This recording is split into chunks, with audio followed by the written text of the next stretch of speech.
Ladies and gentlemen, boys and girls, thank you for joining me once again today, and welcome back to Total War Warhammer 2. Today, we are taking the High Elves up against the Dawi, the War of the Beard, Act 2. So, this is a matchup in which the White Lions finally get a chance to shine, because with their relatively high stats and very high armor-piercing damage, they're going to do very, very solidly against the heavily armored Dwarves. So, let's take a look at army compositions. I have got 2 units of Swordmasters of Hoeth over here hidden in the trees. I have got a front line of 4 White Lions, backed up by Teclis on a horse. I considered putting him on foot, because I was worried about the artillery, but I do want him to be fast enough to avoid combat, so I did decide to put him on the horse, despite the worry that he might be sniped by cannons. I have taken the Bound Fiery Convocation, Potion of Choroi, Regrowth, Flock of Doom, and Chain Lightning, along with the Shield of Safari and Wild Heart. So he has some decent spells. I've taken away a lot of his spells. I did want to use Chain Lightning because it could be useful with all that armor-piercing damage. I wanted Flock of Doom because Flock of Doom is always useful. Even with Dwarven magic resistance, Flock of Doom is still worth the cost. And Regrowth just to kind of try and keep my units alive. This is in case he gets caught by a Thane or a Thorgrim or something. And this probably won't be too terribly effective against the Dwarves, but I wanted to take it anyway. So that's my infantry. I have brought 3 units of bolt throwers, and that's because bolt throwers are actually fantastic against armored infantry. If you look at their missile damage, they do 3 standard damage, 8 armor-piercing missile damage per shot, 16 projectiles, and they have a bonus versus infantry of 8. So actually they're doing about 14 armor-piercing damage per hit, which means against armored infantry, they do a ton of damage every time they shoot, and especially when the Dwarven player has arranged himself in this very, very blocky formation, the artillery is going to tear him a new one. And over here in the woods, not hidden unfortunately because they can't hide, but over on the flank, I have a noble on a chariot and a unit of Ethelmar chariots. So the ability that the High Elves have to put all of their heroes on chariots is a fascinating tactical option. It's one that most factions don't have, and I think the ability to put your nobles and your mages on chariots gives you a great deal of flexibility. I did give him the Armor of the Stars, which he can use to give himself super stock for a short period of time. I don't think I ever actually used it in this battle. I wanted to kind of see if it was useful, but in this battle I really didn't need it. Especially because he was rolling around with his chariot posse here, and they can't hide at all. So it wasn't really worthwhile. So I chose this army after looking at the map and looking at the matchup. So Dwarves, heavy armor, slow, infantry, artillery. Looking at the map, I did have some places to hide, so the problem with taking Swordmasters against Dwarves is that they'll get sniped out by artillery and take a ton of damage and not pay off. But in the woods like this, they have cover up to here, and then they only have a short distance of open ground to cover before they can get into the woods and flank the enemy line. So that was really, really good, and I definitely wanted some Swordmasters because of that. White Lions, of course, going to be very efficient against Dwarves. The bolt throwers, they're cheap, but because they're cheap, I can afford to take several of them, and so unless the dwarf player takes a whole bunch of cannons, they're definitely going to pay themselves off shooting at all that slow, heavily armored infantry. And, of course, chariots, because chariots are just absolutely awful against dwarves. Dwarves hate chariots. The dwarf player, my opponent here, he has brought 1 cannon and 1 organ gun. He's got 2 units of miners with blasting charges here, guarding them. His front line is Longbeards mixed with Dwarf Warriors with great weapons for armor piercing. He has a Thane, and that Thane has brought Deadly Onslaught, the Tormentor's Sword, so he does have a net, and Foeseeker. He has brought Ungrim Iron Fist as his lord, so the Slayer came with a big, big anti-large bonus. He's got the Axe of Darga, which makes his anti-large bonus ridiculous. I mean, that's just excessive. His melee attack would go up to about 140. Plus 40% armor-piercing damage. Deadly Onslaught, Foeseeker, Death Blow, which is the Slayer bonus, where his hit points are lower than 20%, he gets a whole bunch more damage. And, of course, he's Unbreakable, has all the cool Slayer things. And Forge Fire from the Runesmith that he has brought, and that Runesmith has the Rune of Negation, the Rune of Wrath and Ruin, and the Rune of Oath and Steel, plus Forge Fire.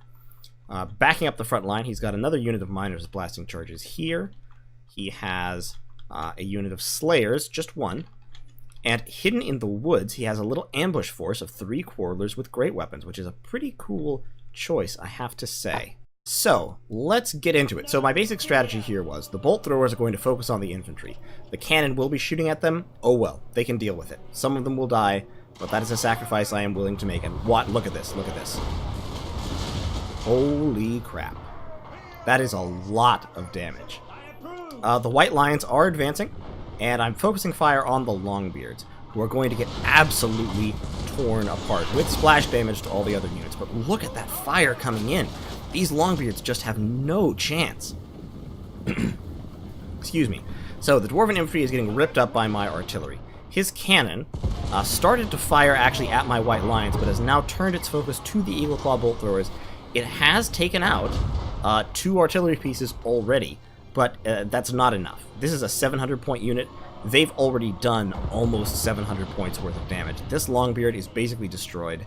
This dwarf warrior has taken damage, so has this one. My white lions are taking organ gun fire, but that's okay. My chariots are circling around the flank, and this flank is wide open. There are no slayers or even any infantry here, so there's nothing to stop them. The longbeards already routing, having taken a ton of casualties. My swordmasters are advancing completely unmolested, because the cannon is shooting at my bolt throwers and the organ guns are shooting at my white lions. You've got the quarrelers are pulling back out of the woods, while the slayers and some miners are moving into them.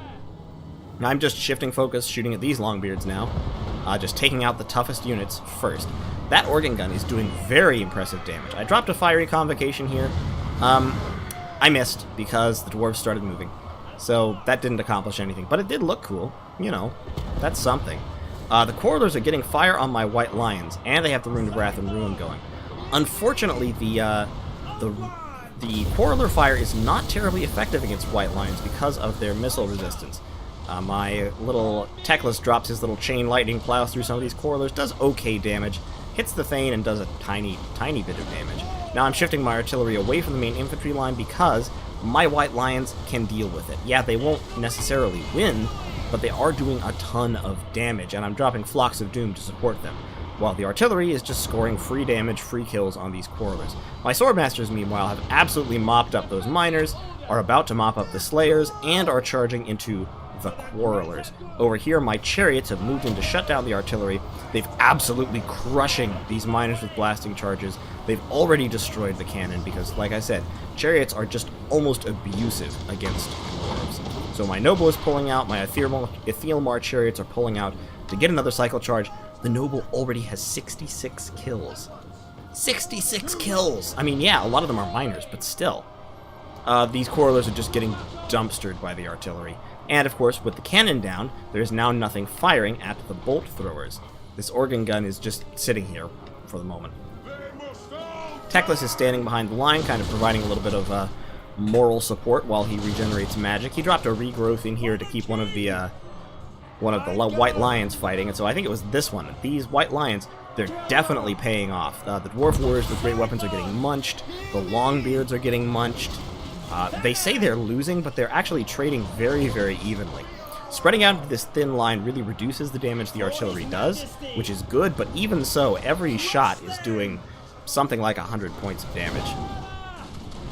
The organ guns have started firing now, but the chariots are coming back. No rest for the wicked. And the organ gun crew just gets murdered by the Etheelmar chariots in one fell charge. And of course that anti-infantry bonus is still going, so they're doing ridiculous damage with every hit.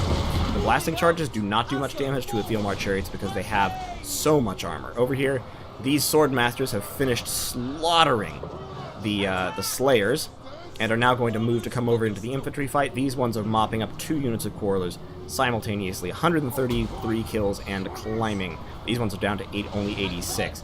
My Etheelmar chariots are still rampaging around, causing havoc. The organ gun is still online, which is bad, but with the chariots around, that won't be so for long. The noble, 79 kills, coming in to clean up a few of these miners, and then he's going to plow right through into this blob here. The organ gun is getting wrecked. It scored a decent number of kills because it got those flank shots on the infantry fight, but the infantry fight is over. The White Lions, with the support of Flock of Doom, have taken out all of the dwarf infantry, and all that's left is the Runesmith and the Thane, who was attacking Teclis, but since Teclis is on a horse, he can just run away. Even with the Rune of Wrath and Ruin, he's still faster than the Thane. So the Dwarven infantry line is gone. They're scattering in all directions. The Chariots are smashing their artillery and everything. All that's left functional on the battlefield is Ungrim Ironfist, who is, of course, unbreakable. And even the unbreakable Ungrim cannot deal with this many Swordmasters of Hoeth. Just can't. The Runesmith is breaking. The Thane is going to break very soon since he's surrounded and taking a lot of damage very, very quickly. The artillery is just kind of throwing in a few last-minute shots. This unit, of course, did not get hardly any kills because their pieces were shot down. These pieces, though, did quite respectable work. The Noble riding around with his 106 kills, all proud of himself. The Athilmar Chariots heading back to clean up a few units. Excuse me, Ungrim is surrounded by Swordmasters and not having a good time. Especially with regrowth going down on the Swordmasters, so he's not even doing any damage while he's taking quite a bit. And my opponent concedes at that point, which is fair, because he really didn't have anything left except Ungrim, and Ungrim was inevitably going to lose. So, let's talk about that a little bit, that matchup. I think the Dwarves really needed the buffs they got, but even with them, the Dwarves face the basic problem that they are very, very predictable. There's really only one thing Dwarves can do. They deploy a bunch of heavy infantry, supported by artillery, and they hope. The addition of Rangers back in the Dwarves and Rangers, and the Dwarves and Greenskins, sorry, DLC really helped them. I've forgotten its name. I'm sorry, it's been a long day at work. But that really helped them in terms of flexibility. The buffs to their artillery have helped them recently. Sometimes they can bring gyrocopters, try and do something like that with that, but not against High Elves. And so as a result, the Dwarves really only need to do one thing when you fight Dwarves. You have to bring anti-armor. And as long as you can bring anti-armor and anti-infantry, you're going to win, assuming you can manage them properly. So the White Lions in this matchup are definitely very solid because they know what they're going to be fighting. All they have to do is go in and slug it out. And you can see these White Lions, they slugged it out very, very effectively against these warriors and Longbeards. The Noble on a Chariot was fantastic. That might have been the MVP unit of this matchup. The Noble on the Chariot wrecked the artillery, wrecked some of the miners, kept the Lord distracted. The Athilmar Chariot didn't get nearly as many kills, but I think a lot of the damage they did really helped the Noble get kills. So I'm willing to count those two as one strategic unit for the purposes of this battle, and 160 kills is very respectable for that purpose. The Swordmasters of Hoeth, of course, are fantastic against the Dwarves if, this is the big if they can get into combat unmolested. If the Swordmasters manage to reach Dwarven lines without being shot completely to ribbons, then the Dwarves are really going to suffer. However, they are very vulnerable to being shot completely to ribbons because they only have 20% missile resistance. So Thunderers, organ guns, even cannons, grudge throwers, anything that can target the Swordmasters of Hoeth can destroy them in fairly short order, or at least damage them enough that they aren't nearly so dangerous. Because remember, once you drop a High Elf unit to half health, it becomes substantially less tanky. And of course, in this matchup, the Eagle Claws are great. I mean, yes, Dwarven cannons can shut down Eagle Claw bolt throwers, but if a cannon is shooting at your Eagle Claw bolt throwers to shut them down, it's not shooting at your infantry. So, I mean, the two bolt throwers that stayed alive did very respectable damage. The one that died was killed by the cannon, but as a result, this unit prevented the cannon from doing anything else of value until the Chariots could come in and destroy the cannons, which they did very, very quickly. So I basically traded one bolt thrower for one cannon, and then these bolt throwers got free reign to absolutely murder a unit of Longbeards and a unit of Quarrelers. I'll take that trade any day of the week. So, this is what I would take against Dwarves, basically. You know, tweak it a little bit here and there, but there's no need for any infantry but White Lions and Swordmasters. There's no need for any cavalry. You can focus entirely on Chariots.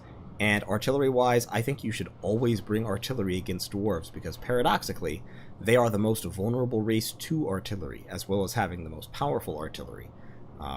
Since they are heavily armored and they tend to come in very tight formations, artillery absolutely destroys Dwarven units. So, yeah, get into artillery duels with the Dwarves. You don't have to guard your artillery very much, because the worst they could do is Vanguard deploy some miners. And your artillery if it focuses on Dwarven infantry, will usually score enough damage to make back its cost before the Dwarven artillery can destroy it. When it comes to the Dwarf army list, there are some things I really like about this. There are some things I don't necessarily. The Dwarf warriors with great weapons, good choice, cheap, reasonably solid. I think he could have used more Slayers. Definitely he needed a unit of Slayers in that open pocket to his left. A unit of Slayers, possibly even the Dragonback Slayers there, would have made the Chariots' job a lot more difficult. I could still have dodged them, but it would have been harder. Likewise, the Thane with the Tormentor Sword could have been useful over on that side to slow the cavalry down, to stop the cavalry, actually. Because when he drops the Tormentor Sword, he stops units around him in his tracks, so all he has to do is get close. The Miners with Blasting Charges, I think, were a little bit... In this matchup, they might not be a good pick, because the High Elves tend to be fairly high armor when they're going against the Dwarves, and Blasting Charges don't do the best against high armored units. You saw the Aethelmar Chariot certainly ate an entire volley of Blasting Charges and took no damage, at least one. Longbeards, very solid, I like them. Quarrelers with great weapons, I think I would probably take Quarrelers with shields. It doesn't make a difference in this matchup, though. Actually, great weapons are probably a decent idea, because they can do okay, or better at least, against heavily armored infantry. So, never mind, that was a solid pick. The Organ Gun was quite solid. Organ Guns are very, very good against infantry. The Cannon, I like cannons. Dwarven cannons are very powerful, but it didn't really get to shoot enough in this battle. So, if Moore was committed to defending it, if he'd had a unit of Slayers over there on the flank, then sure, that could be solid. But you really need to defend cannons because they are very fragile. But anyway, thank you to Klumpy, or however you pronounce that. Klumpy? I think it's Klumpy. I think you have to kind of swallow it. So thank you to Klumpy for the good battle. I'd love to see you around on the ladder again sometime. And thank you all so much for watching. High Elves, so this was kind of one of the more aggressive High Elf builds, but then against Dwarves it's easy to be aggressive. I am still experimenting with aggressive High Elf builds, so we'll be doing a couple more High Elf videos before I call it good and wrap them up. But thank you all so much for watching, and I'll see you in the next one.